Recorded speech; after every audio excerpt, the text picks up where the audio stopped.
E Jacinto, me conta um pouco como gerenciar a expectativa de todos esses investidores de fundos imobiliários, que a gente acabou de bater 1 milhão de investidores na B3, né? Eu sei que você é muito assediado pelos investidores. Pô, qual que é a tua opinião sobre esse fundo e etc.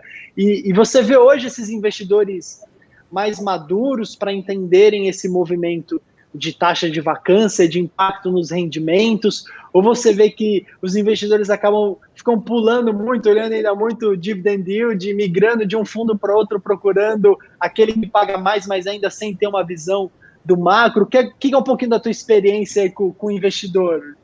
Conta para gente. Bom, obrigado, Fernando, obrigado pela pergunta. Olha, é o seguinte, esse número só é uma prova de que a nossa responsabilidade, no caso, ela aumenta, porque você tem, assim, o crescimento dos investidores foi absurdo. A gente teve um ano, assim, em termos de crescimento de investidores no ano passado, que foi bem atípico, né?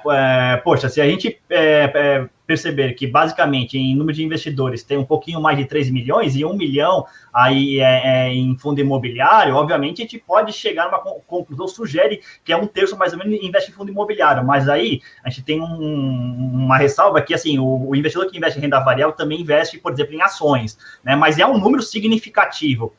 E em termos de busca de informações e maturidade, eu percebo sim que os investidores estão um pouco mais maduros, mas a maturidade, vamos dizer assim, ótima, ainda está longe de ser alcançada. Por quê? Porque é o seguinte, o investidor, ele não é alguém profissional do investimento. Então, algumas informações, ele não tem acesso e não tem tempo de buscá-las. Aí vem o papel do Fund Explorer, da Suno, de outras casas, também dos gestores, como por exemplo a Rio Bravo, de dar um direcionamento para aquele investidor, de realmente falar, olha, primeiramente, antes de investir em fundo imobiliário, você precisa estar ciente do risco, estar disposto a investir em renda variável. E aí, você pode começar, por exemplo, a estudar, a ler um pouco mais os relatórios gerenciais, mandar e-mail para o gestor, para de relações com investidores, para aí chegar a uma conclusão de qual investir, assim, em fundo imobiliário investir, qual aportar o seu dinheiro. E, no caso, a entrada de muitos investidores basicamente se dá pelo custo de oportunidade. O custo de oportunidade que é basicamente dado pelo CDI é muito baixo hoje, mas isso, obviamente, não vai durar para sempre. Uma hora isso vai reverter. Então, acredito que essa vinda trouxe muita gente que estava acostumado com a renda fixa, com o alto rendimento da renda fixa. E quando chega, por exemplo, em fundo imobiliário, ele fica assim iludido pela distribuição periódica dos rendimentos, né? Isso é fixo, então vou ter isso mês a mês. Não é bem assim. Ok que o fundo distribui mês a mês, mas não necessariamente ele é fixo. Isso não vai acontecer. Se eu tiver uma despesa não recorrente por acaso, isso vai acabar afetando.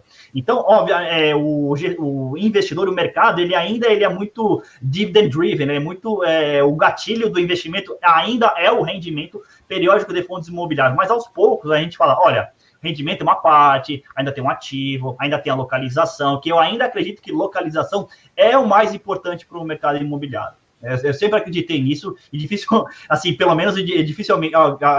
alguém, pelo menos, vai me convencer do contrário, mas localização é extremamente importante. Eu sempre falo, localização, veja a localização do ativo, veja as redondezas do ativo, e realmente, novamente, é muito... o nosso papel, assim, além de analista, a gente precisa ser educador financeiro, a gente precisa ensinar.